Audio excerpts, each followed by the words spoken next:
அடுத்து நம்ம பார்க்க போறது நம்ம ரஜினிகாந்த் அவர்கள்.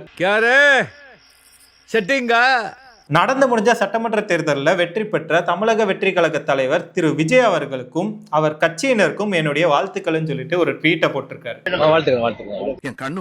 டிவிக்கு விஜய் அவர்களுக்கு என்ன சொல்ல வர்றாருன்னா, தங்களுடைய முதல் தேர்தலிலேயே மக்களுடைய நம்பிக்கையை பெற்று பெருவெற்றி பெற்று இருக்கும் தமிழக வெற்றி கழகத்தின் தலைவர் திரு விஜய் அவர்களுக்கும் அவரது கட்சியினருக்கும் மக்கள் பணி சிறக்க என்னுடைய வாழ்த்துக்கள்னு சொல்லிட்டு ஒரு ட்வீட்டை போட்டிருக்காரு.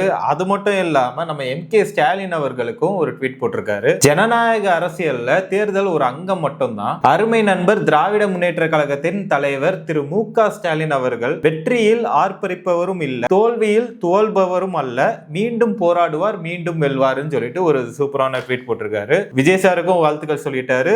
MK ஸ்டாலின் அவர்களுக்கும் மீண்டும் வெல்வாருன்னு சொல்லிட்டு அவருக்கும் ஒரு பாசிட்டிவா அங்க ஒரு குத்து இங்க ஒரு குத்துன்ற மாதிரி ஒரு ட்வீட்டை போட்டு விட்டுருக்காரு.